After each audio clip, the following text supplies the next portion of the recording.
ನಗರಸಭೆ ಇಳಕಲ್ ವತಿಯಿಂದ ಇಂದಿರಾ ಕ್ಯಾಂಟೀನ್ ಯೋಜನೆ ಹಂತ 0.2 ಅಡಿಯಲ್ಲಿ ಇಳಕಲ್ ನಗರದ ಹಳೆ ಪೊಲೀಸ್ ಠಾಣೆ ಕಟ್ಟಡದ ಪಕ್ಕದಲ್ಲಿ ಇಂದಿರಾ ಕ್ಯಾಂಟೀನ್ ನಿರ್ಮಾಣ ಕಾಮಗಾರಿ ಭೂಮಿ ಪೂಜೆಯನ್ನು ಕರ್ನಾಟಕ ವೀರಶೈವ ಲಿಂಗಾಯತ ಅಭಿವೃದ್ಧಿ ನಿಗಮದ ಅಧ್ಯಕ್ಷರು ಹಾಗೂ ಹುನಗುಂದ ಜನಪ್ರಿಯ ಶಾಸಕರಾದ ವಿಜಯಾನಂದ ಎಸ್ ಕಾಶಪ್ಪನವರು ತಮ್ಮ ಅಮೃತ ಹಸ್ತದಿಂದ ಭೂಮಿ ಪೂಜೆ ನೆರವೇರಿಸಿದರು.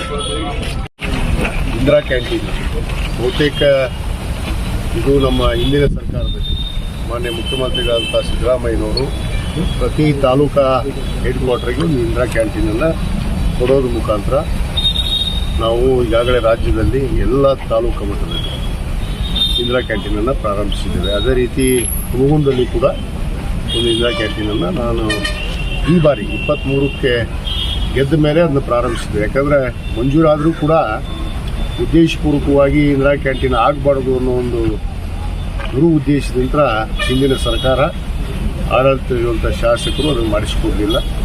ಈಗಾಗಲೇ ನಾವು ಹುನಗುಂದಲ್ಲಿರುವಂಥ ಇಂದಿರಾ ಕ್ಯಾಂಟೀನನ್ನು ಪ್ರಾರಂಭ ಮಾಡಿದ್ವಿ. ಅದೇ ರೀತಿ ಇಳಕಲ್ಗೂ ಕೂಡ ಇಳಕಲ್ ತಾಲೂಕಾ ಇದೇನು ನಮ್ಮ ಸರ್ಕಾರದಲ್ಲೇ ತಾಲೂಕಾ ಆಯಿತು, ಇಲ್ಲಿ ಕೂಡ ಅವಶ್ಯಕತೆ ಇದೆ. ಯಾಕಂದರೆ ಸಾರ್ವಜನಿಕರಿಗೆ, ಬಡವರಿಗೆ, ಕೂಲಿ ಕಾರ್ಮಿಕರಿಗೆ ಇಂದಿರಾ ಕ್ಯಾಂಟೀನ್ ಆಗಬೇಕು ಅನ್ನೋದು. ಈಗಾಗಲೇ ಸುಮಾರು 87 ಲಕ್ಷ ರೂಪಾಯಿ ವೆಚ್ಚದಲ್ಲಿ ಇಂದಿರಾ ಕ್ಯಾಂಟೀನನ್ನು ಇವತ್ತು ಮಂಜೂರಾತಿ ಮಾಡಿದ್ದಾರೆ. ಕೇವಲ 5 ರೂಪಾಯಿದಲ್ಲಿ ಅವರಿಗೆ ತಿಂಡಿ ತಿನಿಸುಗಳು ಮತ್ತು 10 ರೂಪಾಯಿದಲ್ಲಿ ಊಟ. ಅಂದರೆ ಬಡವರಿಗೆ ಅನುಕೂಲ ಆಗೋ ರೀತಿಯಲ್ಲಿ ಇವತ್ತು ಸರ್ಕಾರ ಬಡವರಿಗೋಸ್ಕರನೇ ಈ ಒಂದು ಯೋಜನೆಯನ್ನು ಇವತ್ತು ಇಂದಿರಾ ಕ್ಯಾಂಟೀನ್ಗಳನ್ನು ಇಡೀ ರಾಜ್ಯಾದ್ಯಂತ ತೆಗೆದಿದ್ದಾರೆ. ಇವತ್ತು ನಮ್ಮಲ್ಲಿ ಕೂಡ ಇವತ್ತು ಭೂಮಿ ಪೂಜೆ ಮಾಡಿ ಪ್ರಾರಂಭಿಸಿಕೊಳ್ತಾ ಇದ್ವಿ. ಕೆಲವೇ ದಿನಗಳಲ್ಲಿ ಇದು ಸಾರ್ವಜನಿಕರಿಗೆ ಇದು ಲಭ್ಯ ಆಗುತ್ತೆ ಅನ್ನೋದು ಮಾತನ್ನು ಹೇಳ್ತೀನಿ. ಇದರ ಸದುಪಯೋಗವನ್ನು ಪಡ್ಕೋಬೇಕು ಜನರು. ಯಾಕಂದರೆ ಕೂಲಿ ಕಾರ್ಮಿಕರು, ಯಾಕಂದರೆ ಇವತ್ತಿನ ಪರಿಸ್ಥಿತಿಯಲ್ಲಿ ಹುಟ್ಟಿ ದಿವಸಗಳು ಅಂಥದ್ರಲ್ಲಿ ಇವತ್ತು 5 ರೂಪಾಯಿದಲ್ಲಿ ಏನೂ ಬರೋದಿಲ್ಲ. 10 ರೂಪಾಯಿದಲ್ಲಿ ಊಟ ಮತ್ತು 5 ರೂಪಾಯಿದಲ್ಲಿ ಏನು ಟಿಫಿನ್ ಉಪಹಾರ ಒದಗಿಸುವಂಥ ಕೆಲಸ ಇದು ನಡೆಯುತ್ತೆ. ಇದನ್ನು ಯಾರೂ ಕೂಡ ನಿಲ್ಲಿಸೋಕ್ಕಾಗೋದಿಲ್ಲ. ಬಹುತೇಕ ಇಳಕಲ್ ನಗರ ದೊಡ್ಡ ನಗರ ಇರೋದ್ರಿಂದ ಇನ್ನೂ ನಾನು 2 ಕ್ಯಾಂಟೀನ್ಗಳನ್ನು ಪ್ರಸ್ತಾವನೆಯಲ್ಲಿ ಕೊಟ್ಟಿದ್ದೀನಿ. ಬರೋ ದಿನಗಳಲ್ಲಿ ಆ 2 ಕ್ಯಾಂಟೀನನ್ನು ಕೂಡ ಇಲ್ಲಿ ಪೂರೈಸ್ತೀವಿ ಅನ್ನೋ ಮಾತನ್ನು ಹೇಳಕ್ಕೆ ಇಚ್ಛೆಪಡ್ತೀನಿ.